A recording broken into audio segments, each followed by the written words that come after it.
My father was close personally to Jack Kemp, and did a fair amount, I think, to try to not just publicize supply-side economics, but to really help people think it through, and think through not just its economics, but in a way it's the spirit of it. Right. That, it's more important to think about a society in which people have the ability to, it's more important to focus on economic growth, for example, than on perfectly balancing all the books. And he talks about, in contrast to green eye shade conservatism, being more tolerant of deficits than they may have been. Right. Maybe.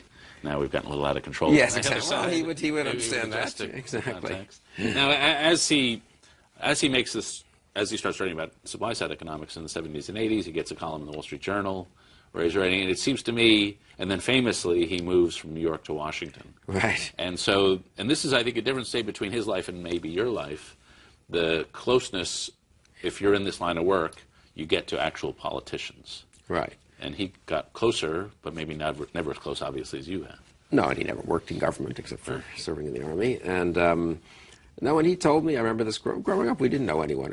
We came to Washington once or twice, like every tour, most kids do if they can. It wasn't that far away to look at the monuments. We didn't know anyone to speak of in Washington. I think Pat Moynihan was his first friend who actually had a moderately important job in the Kennedy and Johnson administration. But it was only much later that one had this, I think that, well, he became more political, probably, it's fair to say, less of a New York intellectual and more interested in public policy questions once he launched the public interest. And then certainly with the Journal column, he came more to the attention of people in Washington. Right. I remember being very excited. And as a kid, it must have been 72 or 3, I must have been home on vacation from college or something, and he got a call early in the morning from a cabinet secretary, I can't remember who it was actually, in the Nixon cabinet, who had read a critical piece my father had written about something the Nixon administration was doing and wanted to take issue with him. And that's the kind of thing that happens to you when you write a column in the Times, or even happens to me when I write something in the Standard, and you're used to getting the call from the politician, perhaps, if he's either friendly or not so friendly. You misinterpreted me.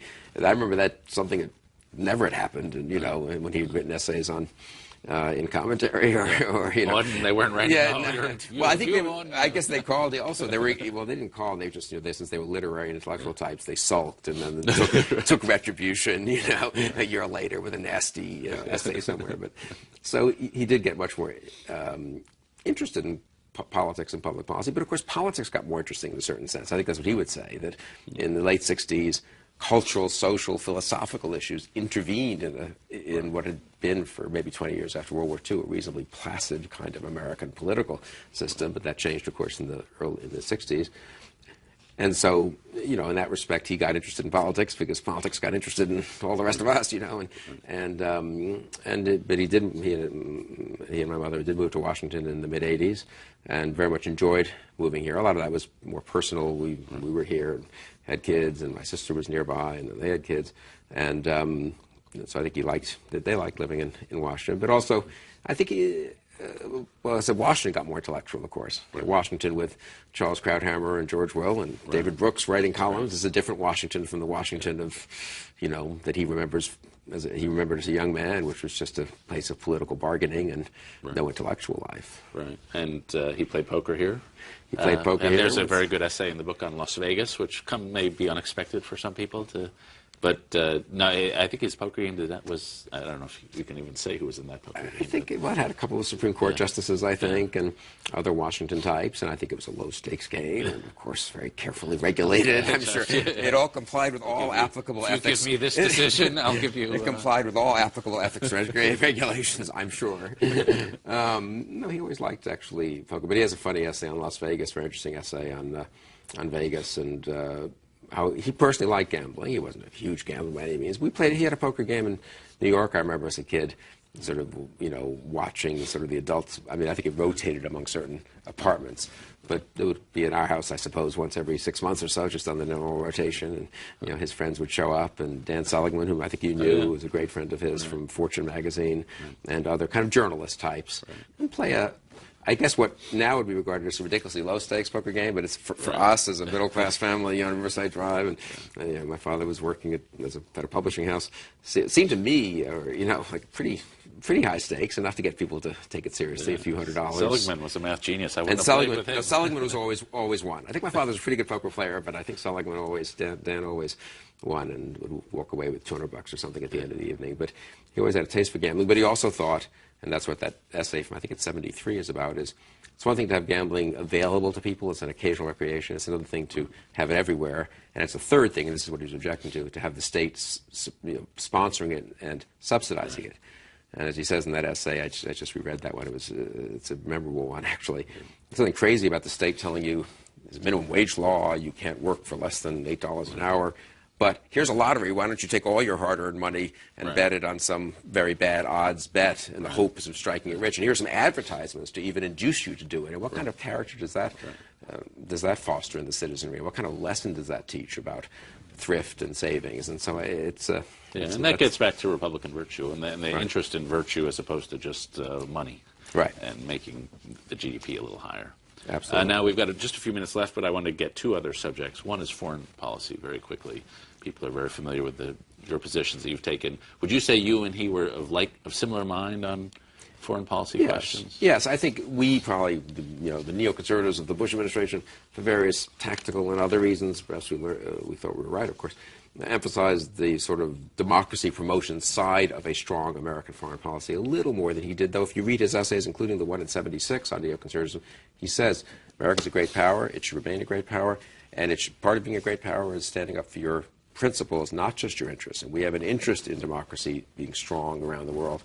So I don't think there was as much difference as some people have tried to say. Foreign policy is very much a sphere of practical judgments, and obviously any reasonable people can differ on this or that. But I think he was certainly a believer.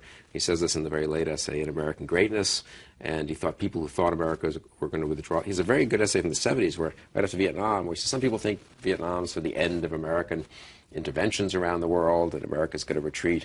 And maybe, he says, America will for 2 or 5 or even 10 years, but it can't last. If you're a great power, committed to a certain creed, certain principles, with alliances around the world, you can't not care about what happens around the world. And we will be intervening again, he says, even just after Vietnam. Now, he has a famous essay in here on NATO. Right. And so describe his views of multilateral institutions.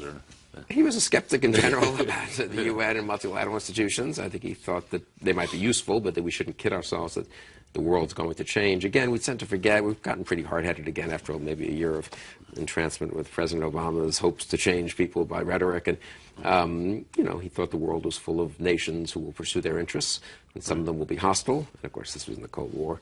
And I think he was worried that maybe we were putting a little too much weight on NATO as a kind of alliance, as opposed to thinking hard about what we had to do to stop the Soviet Union. Right. And then finally, a few things on his later years. One of the things that struck me, and I remember being very struck by this at the time, was he announced he was going to stop writing. I don't know how many years before he died, but it's a few years at least. Right. And he seemed at peace. I mean, he seemed generally, to me at least, someone who was at peace with his life. I mean, just was not hunkering. He's not ambitious. Even early on, maybe he was early on, but yeah, he was certainly hardworking, and I think he was ambitious in a serious way of trying to really think through certain issues, and he enjoyed the sense that he had had some effect on a lot of people, and both personally and through his writings. But no, he wasn't one of these people who felt his life wasn't worth living if he didn't express his latest thoughts somewhere. He was happy to read books and talk about them with me and Susan, but also with my mother, but of course with many other friends, and including you, and talk about them and and suggest things to other people and let them write them, rather than feeling that at age 86 he had to keep on turning out columns or anything. He wrote till pretty late. I mean, there are essays in the book as late as 2006, and so just 3 years before his death. Yeah. But more occasional essays, and I think he felt. And there's one of the good things about this book is it pulls together most of the essays of his last 10 years, last 15 years, which weren't in the book that was assembled, the final one he assembled, which was 1994. And some of those are very interesting essays, as you've said, including a talk he gave in Jerusalem on Jews and the politics of Jews and Judaism and things like that. So you got more and more interested, I think, in religion late in life. Finally, what I wanted to talk to you about, because obviously very early in his career, he wrote a lot about that. But then at the end, he wrote a lot about it. I recall him being more active in Jewish education and things like that. And now the famous rap is that he was not attending. So what did it mean to him? The interest was absolutely genuine. The interest was genuine and personal, and went through his life in the sense, certainly the interest in Judaism, and also his loyalty and to the Jewish people. And he famously writes in one of these essays that are famous to some of us that he'd only been to Israel a couple of times, and I think maybe even by the end of his life he'd only been 4 times. And he didn't particularly like it there. You know, it wasn't kind of somehow his style, and noisy, and too much hubbub and all this. Although I don't go to New York, you'd think he'd be used to that. But anyway, whatever. He said he wasn't a huge. Maybe he was exaggerating for effect. He said, but he certainly was a strong supporter of Israel. And he has a very moving essay that appeared in the journal. This I remember reading at the time it appeared. It was my first year in grad school in October of '73 during the October War. About it, which he sort of ponders, why do I care so much about what's happening in this war in Israel? Why am I getting up and turning on, this was the old days, no internet, turning on the radio at 5 or 6 a.m. to get the latest hourly news update on whether the Israelis had succeeded in repelling the attack. And so he was always very, I think, loyal to the Jewish people, very interested in theology and in thought about religion. It wasn't the focus of his writing, as you say, in the 60s, 70s, 80s. He came back to it a little more at the end. I think he partly because of it ties in with his interest, however, in America and in politics, because of course one of the things that happened in America was this very unanticipated rise of religion and of religious conservatism and its impact in politics, much debated then and still. And my father was sympathetic to that movement, but also thought it was kind of inevitable, that people were kidding themselves if they thought there wasn't going to be some kind of religious reaction to, a hedonistic, materialistic society.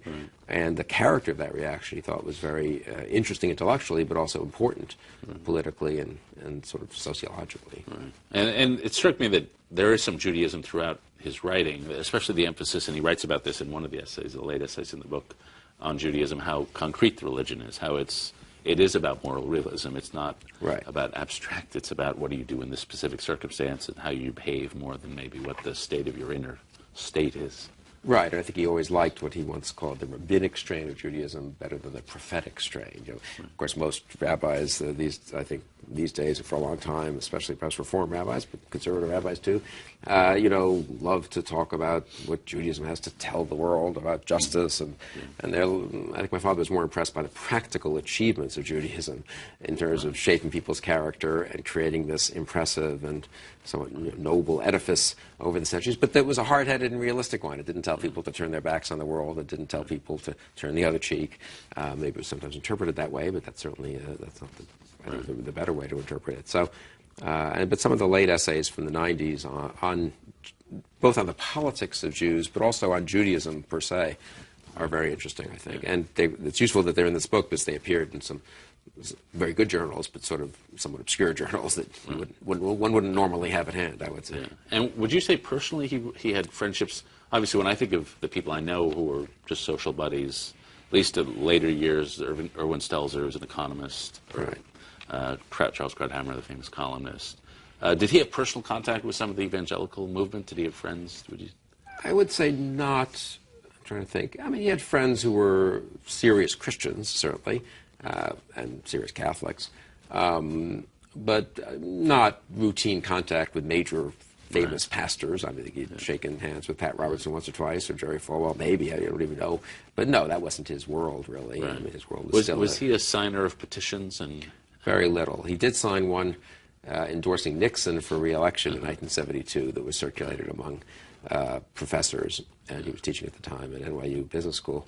And that caused, I remember being at Harvard as an undergraduate, and people were outraged that I could even be related to someone who was supporting Nixon for re-election, and I myself was supporting, as the 18-year vote had come in, and it was my first election, and I proudly voted for Richard Nixon for re-election. Was that the collegiate school? No, this was at Harvard. This was at Harvard. I think they did a poll of the Harvard student body, and it was like 91% for McGovern, 5% for Eldridge Cleaver, the Black Panther, and 3% for Nixon. But I was one of that forward-looking 3%. Okay. That was a wise move. Yeah. Okay, well, we're up with our hour, so we have spent the hour talking about the Neoconservative Persuasion, Selected Essays, 1942 to 2009 by Irving Kristol. And we've been talking with Bill Kristol. Thank you. Thank you, David.